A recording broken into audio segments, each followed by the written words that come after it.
Japanese attacked Pearl Harbor, our west coast became a potential combat zone.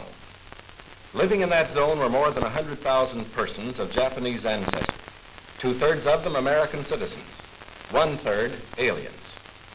We knew that some among them were potentially dangerous, but no one knew what would happen among this concentrated population if Japanese forces should try to invade our shores. Military authorities therefore determined that all of them, citizens and aliens alike, would have to move. This picture tells how the mass migration was accomplished. Neither the Army nor the War Relocation Authority relished the idea of taking men, women, and children from their homes, their shops, and their farms. So the military and civilian agencies alike determined to do the job as a democracy should, with real consideration for the people involved. First attention was given to the problems of sabotage and espionage. Now, here at San Francisco, for example, convoys were being made up within sight of possible Axis agents. There were more Japanese in Los Angeles than in any other area. At nearby San Pedro, houses and hotels occupied almost exclusively by Japanese were within a stone's throw of a naval air base, shipyards, oil wells. Japanese fishermen had every opportunity to watch the movement of our ships. Japanese farmers were living close to vital aircraft plants. So as a first step, all Japanese were required to move from critical areas such as these. But of course, this limited evacuation was a solution to only part of the problem. The larger problem, the uncertainty of what would happen among these people in case of a Japanese invasion, still remained. That is why the commanding general of the Western Defense Command determined that all Japanese within the coastal areas should move inland. Immediately, the Army began mapping evacuation areas and for a time encouraged the Japanese to leave voluntarily. The trouble for the voluntary evacuees soon threatened in their new locations. So the program was quickly put on a planned and protected basis. Thereafter, the American citizen Japanese and Japanese aliens made plans in accordance with orders. Notices were posted. All persons of Japanese descent were required to register. They gathered in their own churches and schools, and the Japanese themselves cheerfully handled the enormous paperwork involved in the migration. Civilian physicians made preliminary medical examinations. Government agencies helped in 100 ways. They helped the evacuees find tenants for their farms.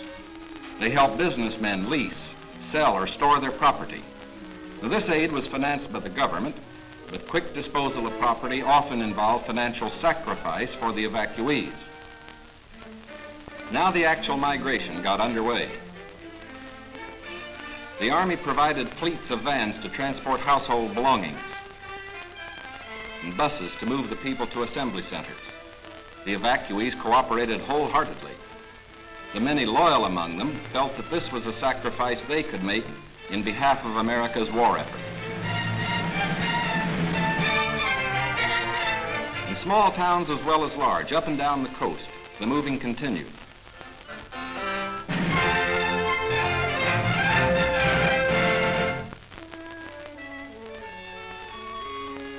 Behind them, they left shops and homes they had occupied for many years.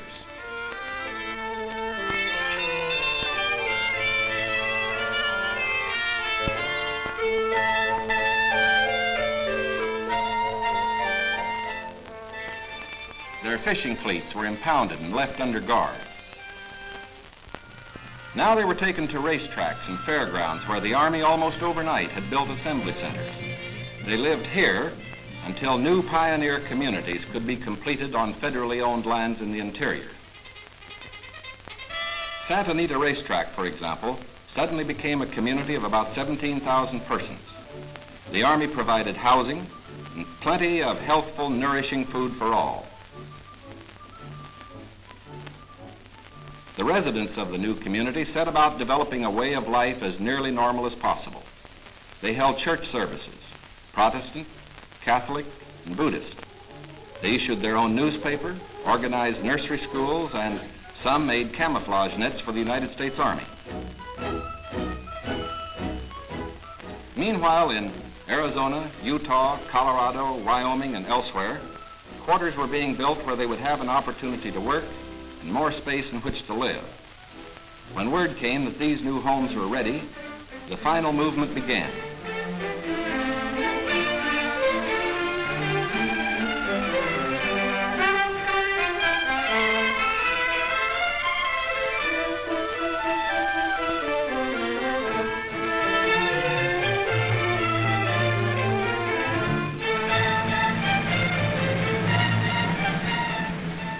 At each relocation center, evacuees were met by an advance contingent of Japanese who had arrived some days earlier and who now acted as guides.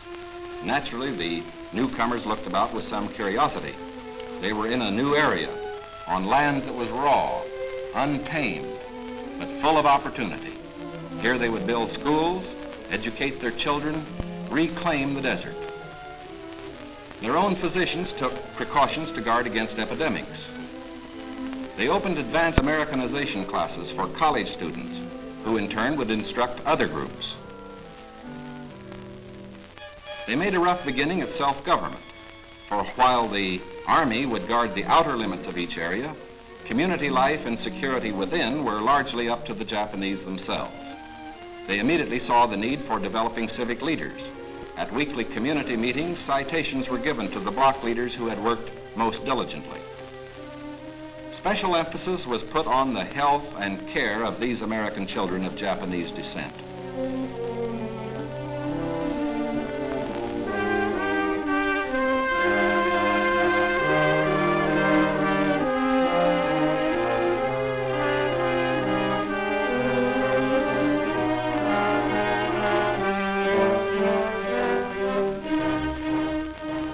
Their parents, most of whom are American citizens, and their grandparents, who are aliens, immediately wanted to go to work. At Manzanar, they built a lath house and began rooting guayuli cuttings. The plants, when mature, will add to our rubber supply.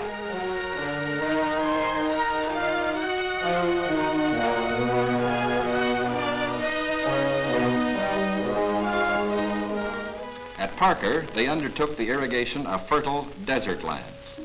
Meanwhile, in areas away from the coast and under appropriate safeguards, many were permitted to enter private employment, particularly to work in sugar beet fields where labor was badly needed.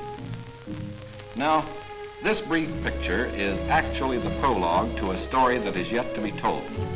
The full story will begin to unfold when the raw lands of the desert turn green, when all adult hands are at productive work on public lands or in private employment. It will be fully told only when circumstances permit the loyal American citizens once again to enjoy the freedom we in this country cherish, and when the disloyal, we hope, have left this country for good. In the meantime, we are setting a standard for the rest of the world in the treatment of people who may have loyalties to an enemy nation. We are protecting ourselves without violating the principles of Christian decency. And we won't change this fundamental decency no matter what our enemies do. But of course, we hope most earnestly that our example will influence the Axis powers in their treatment of Americans who fall into their hands.